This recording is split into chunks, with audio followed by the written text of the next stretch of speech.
Alistair Johnston has told the club he wants to leave for Everton, and with the Champions League playoff just 2 weeks away, it could not come at a worse time.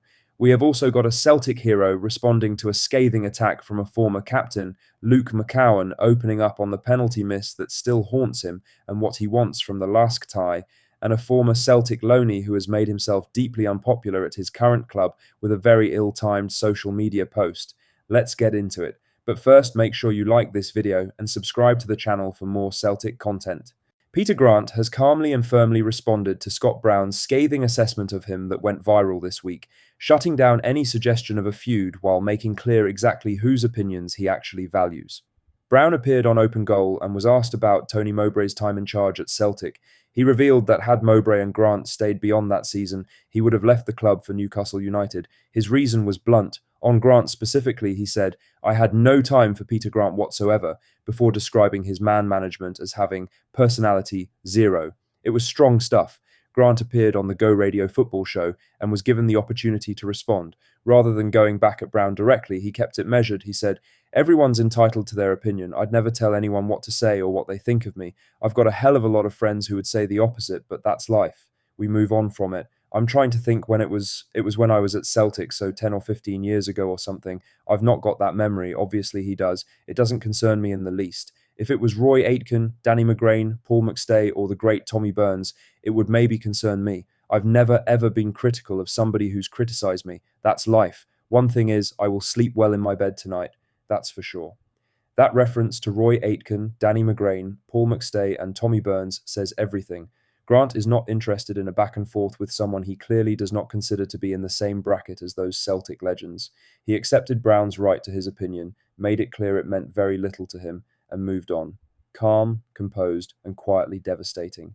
Now for the main story, as Alistair Johnston has informed Celtic that he wants to pursue a transfer to Everton, with the Canadian international understood to have made his desire to play in the Premier League clear to manager Martin O'Neill.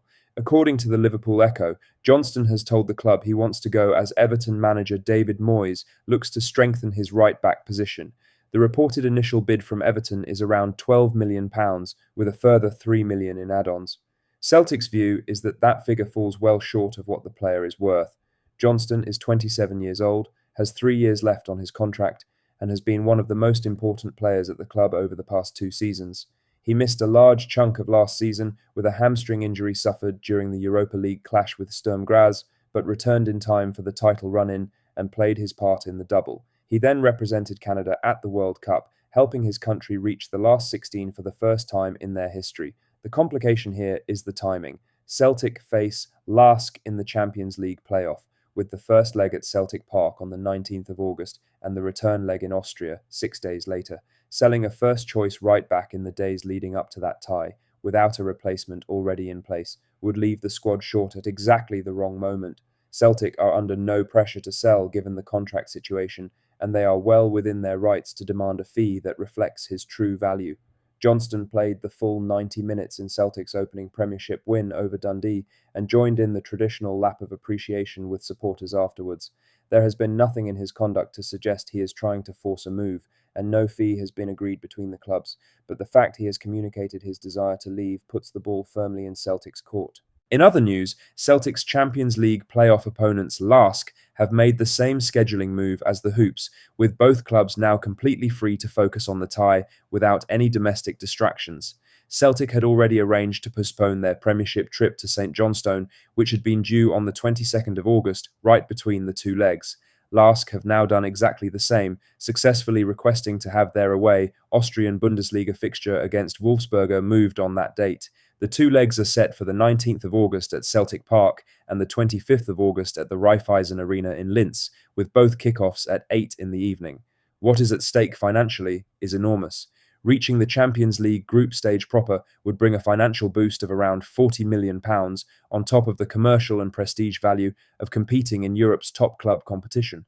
Lask know exactly what is in front of them. The fact they moved quickly to clear their domestic schedule shows they are treating this as the biggest match of their season. There are also important UEFA registration deadlines that Celtic must navigate. the main 25-man squad must be submitted by the 13th of August, with a further window closing at 10:59 p.m. on the 18th of August, the night before the first leg, allowing 2 additional players to be registered. That makes any late transfer business in the next few days particularly critical. Any player signed after those windows close will not be eligible for the tie. In other news, Luke McCowan has spoken openly and honestly about the Champions League penalty miss against Kairat Almaty last season that he describes as one of the toughest moments of his career, and has made clear he wants to use the last tie as his chance at redemption. Celtic and Kairat played out a goalless draw across both legs in last summer's playoff, sending the tie to penalties in Kazakhstan. McCowan stepped up and saw his efforts saved. Adam Ida and Dyson Maeda also missed, and Celtic crashed out of the Champions League before the group stage, dropping into the Europa League. Kairat subsequently finished bottom of the Champions League group phase after reaching the competition for the first time. That made the Celtic exit even harder to stomach. McCowan admitted the defeat stayed with him for a long time. Speaking to Record Sport, he said, "That was one of the toughest moments I've had. It was a huge deal, not just for Celtic, but for my career. Coming onto the pitch, I had the chance in the game, then having the chance to score a penalty was a bit disappointing, even though I'd scored one in the Scottish Cup final. Hopefully this year we don't get it to that stage. We try and get the game done in normal time. It just needs both performances in both legs. It comes with huge pressure. Getting in the Champions League is never easy. As a club and as a team, we want to be there." He also revealed he reached out to his mental coach immediately after the miss. He said, "I work with a mental coach, JJ. I messaged him right away after the penalty, saying, 'This is so hard as it was. You can be as mentally strong as you want, but if you miss a penalty in a Champions League qualifier, it's the hardest thing.'" Despite all of that, McCowan says he would have no hesitation stepping up again if the moment arrives against Lask. He said, "If it comes, it comes. If I need to be in that situation again, I know I'm confident enough and technically good enough to go and score and hopefully put it away." That attitude is exactly what you want from a player going into a high-stakes European tie. McCowan is not running from the memory, he is walking straight back towards it. Lastly, former Celtic loanee Thomas Kvankara has landed himself in hot water at Borussia Mönchengladbach by posting a photo of himself relaxing in a swimming pool at home in Czechia while his teammates are back in pre-season training.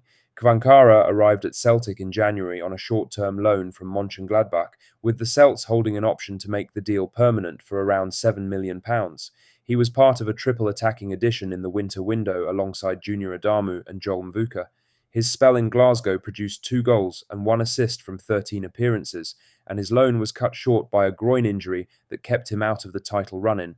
Celtic chose not to activate the purchase option. His most memorable moment in a Celtic shirt came in a hostile away end when he held his nerve to convert the decisive penalty at Ibrox in the shootout that sent Celtic into the Scottish Cup semi-final. That's all the latest Celtic news for today. Make sure to hit that like button, subscribe if you haven't already, and drop a comment below with your thoughts. I'll see you in the next one. Hail, hail.